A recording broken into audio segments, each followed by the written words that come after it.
Hello guys, welcome back my YouTube channel and blogs. আশা করছি তোমরা সবাই অনেক ভালো আছো। সো আমিও ভালো আছি। আজ হচ্ছে ব্লগ নম্বর 11।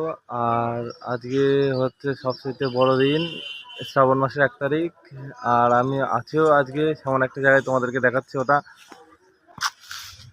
তোমরা দেখতেই পাচ্ছ নবদ্বীপে নতুন মন্দির, এটা মানে অনেকদিনই হয়েছে। আমি ওটা উপরে গিয়ে তোমাদের দেখাচ্ছি। আর আশেপাশে এখনো কাজ চলছে।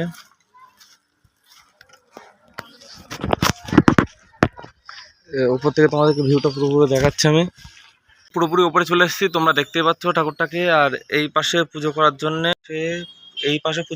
ছোট্ট একটা ঠাকুর রয়েছেই। এইগুলো চারিদিকে রেডি করছে। আর তোমরা দেখতেই পাচ্ছ চারিদিকে কাজও চলছে। আর কতটা সুন্দর লাগে সন্ধ্যেবেলার দিকে আসলে পরে, এটা খুবই সুন্দর লাগে। আর এই মাসে চলে এসছে, কে কোন সপ্তাহে বাবার ধামে যাচ্ছ, আর কে কোথায় যাচ্ছ, তারকেশ্বর যাচ্ছ না কে কোথায় যাচ্ছ সেটা অবশ্যই কমেন্ট করে জানিও। আর কোন সপ্তাহে যাচ্ছ এটা জানিও। আমরা হয়তো 3 নম্বর কি 4 নম্বর সপ্তাহে যেতে পারি।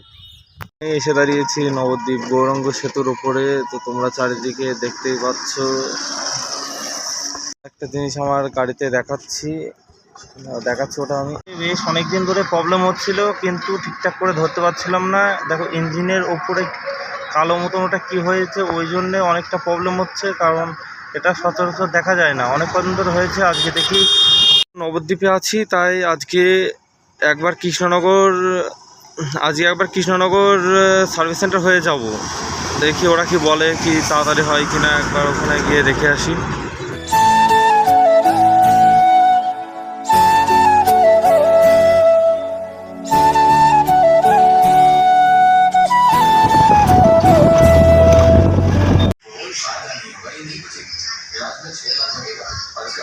এটা হচ্ছে হন্ডা শোরুমের সার্ভিসের সামনের ইন্ট্রোটা।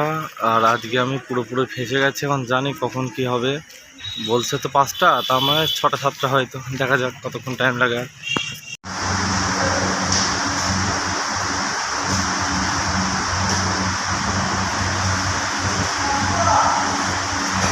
আমি এখন ফাইনালি বাড়িতে চলে এসেছি। আর এখন দেখি টুকটাক কিছু কাজ করব, আর একটু শোবো, কারণ আর ভালো লাগছে না। আর আজকে 2টোর মধ্যে সব হয়ে গেছিলো, বেশিক্ষণ আর দেরি হয়নি। দেখি কি হয়, এখন কি করা যায়। তো দেখা যাক আর কি করি।